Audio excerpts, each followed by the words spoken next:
Hello बच्चों, I hope आप लोग स्वस्थ होंगे, मस्त होंगे। आज हम लोग त्रिभुज ट्रायंगल देखेंगे जो क्लास 9th का है और आगे क्लास 10th में भी त्रिभुज चैप्टर मिलेगा। तो देखिए त्रिभुज होता क्या है। पहले सबसे बड़ी चीज़ ये है, त्रिभुज के बारे में जानना चाहिए हमें। त्रिभुज क्या होता है? तो त्रिभुज, त्रिधन भुज, त्रिभुज क्या होता है? त्रि का अर्थ होता है 3 और भुज का अर्थ होता है भुजा। ठीक,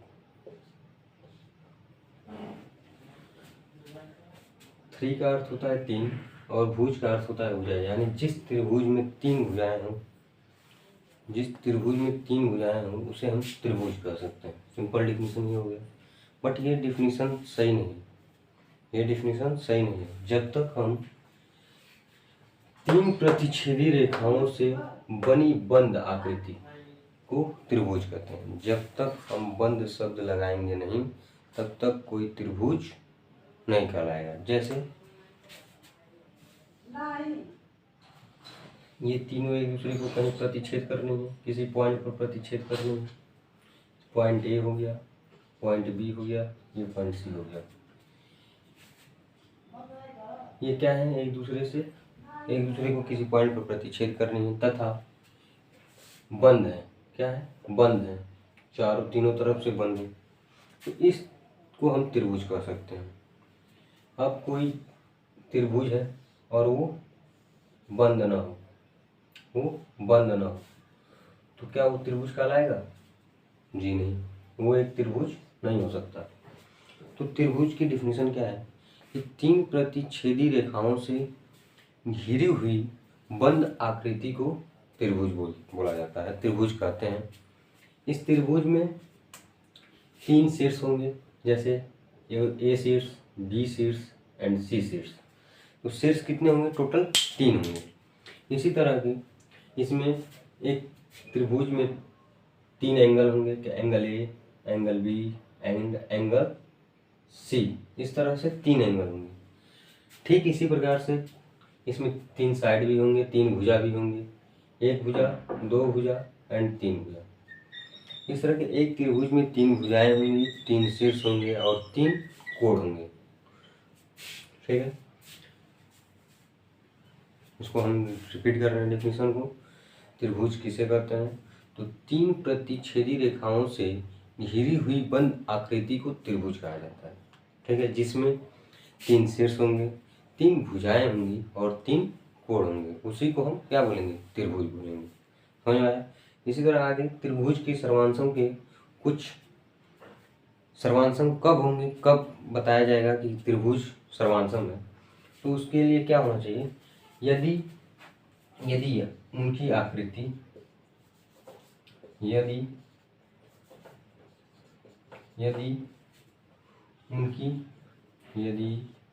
उनकी आकृति तथा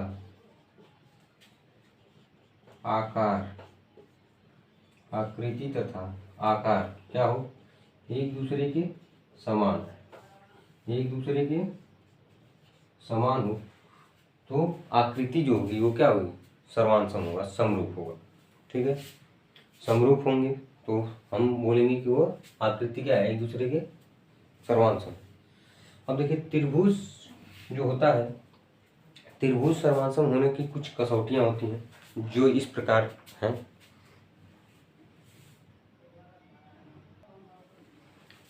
देखिए हमारा अगला टॉपिक क्या है? अगला टॉपिक हमारा ये है कि त्रिभुज सर्वांशम कब होगा। तो त्रिभुज सर्वांशम होने के लिए कुछ कसौटियां, कुछ नियम है।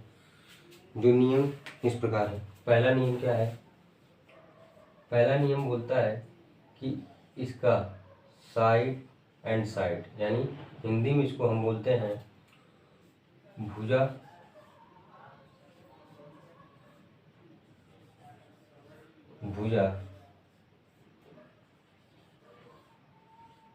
और भुजा। ठीक है, साइड साइड साइड, भुजा से यदि दो त्रिभुज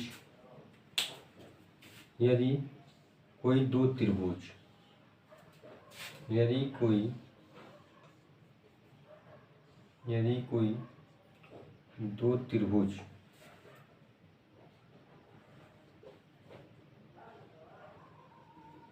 यदि कोई दो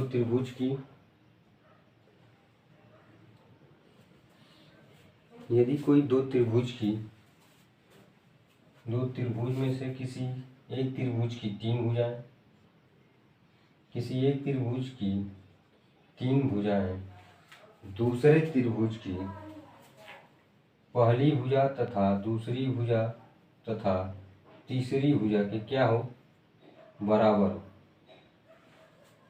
तो त्रिभुज क्या होगा, साइड से वो त्रिभुज क्या होगा, सर्वांसम होगा। जैसे एक बार रिपीट किया जाता है, एक त्रिभुज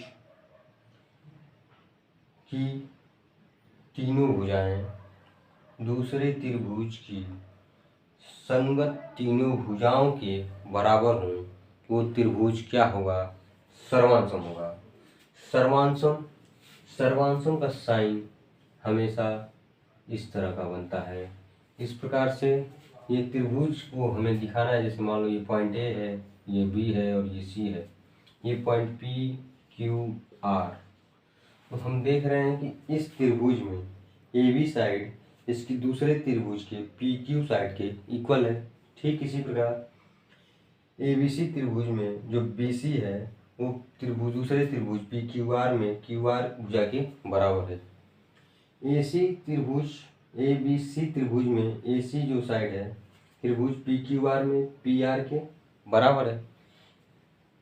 तो हमारा तीनों साइड दूसरे त्रिभुज, पहले त्रिभुज की तीनों साइड दूसरे त्रिभुज की तीनों साइड के बराबर है। यानी इसको हम साइड से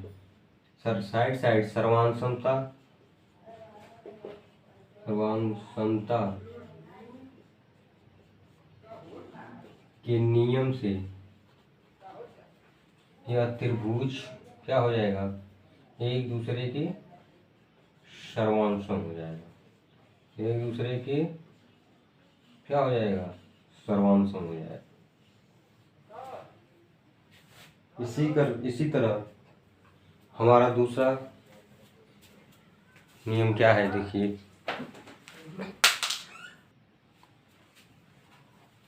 तो हमारा दूसरा नियम क्या देखिए क्या है, साइड एंगल साइड, यानी भुजा कोण भुजा से त्रिभुज कब सर्वांसम होगा।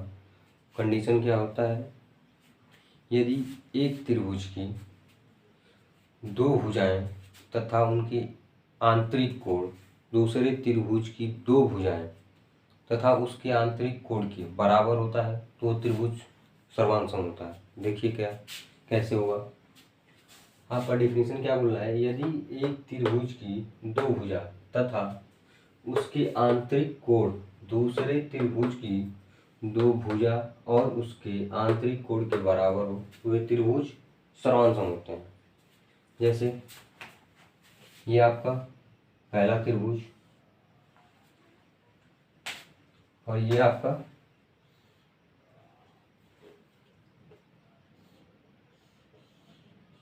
दूसरा त्रिभुज, ये त्रिभुज ए बी सी और ये आपका पी क्यू आर, ठीक है।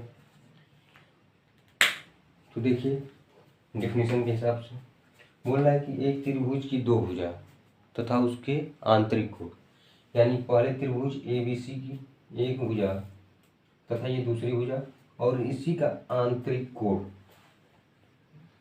दूसरे त्रिभुज की संगत पहली भुजा तथा दूसरी भुजा और इसी का आंतरिक कोण क्या एक दूसरे के जब बराबर हो।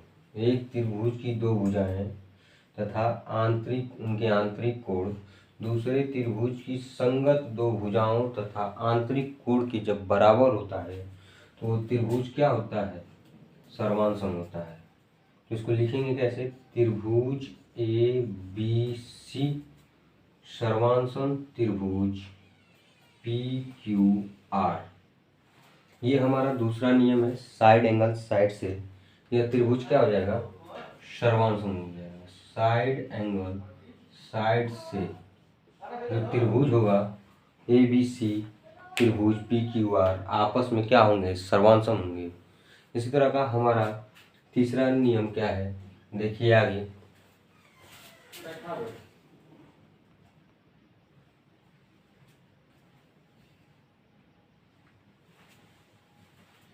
हमारा तीसरा नियम क्या है कि त्रिभुज सर्वांसम कब होगा, एंगल साइड एंगल, कोण भुजा कोण से त्रिभुज सर्वांसम कैसे होगा देखा जाए।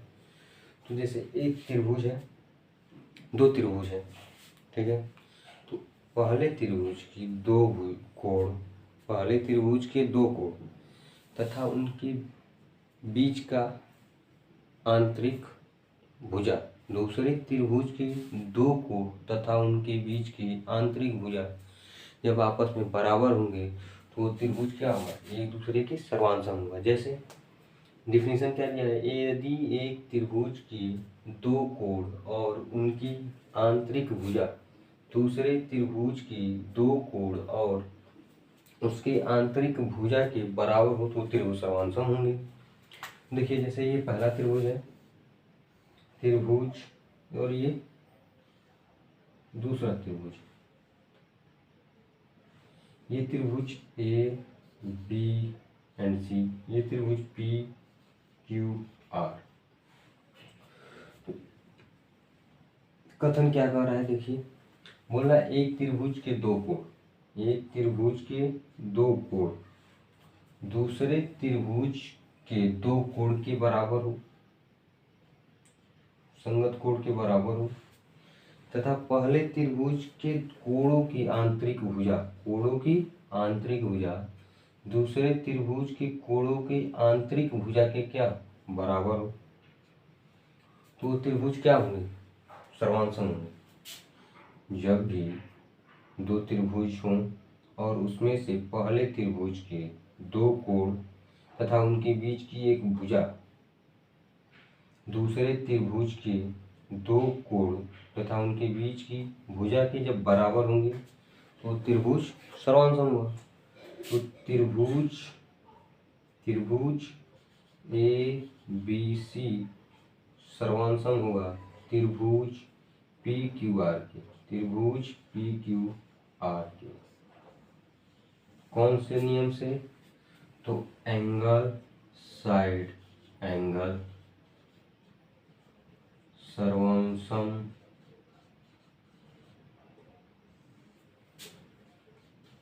नियम से ये त्रिभुज क्या हो जाएंगे, एक दूसरे के सर्वांसम हो जाएंगे। ठीक इसी प्रकार हमारा अगला टॉपिक है RHS, right angle hypotenuse side. RHS जिसको हम हिंदी में बोलते हैं समकोण, समकोण कर्ण भुजा। RHS right angle hypotenuse side.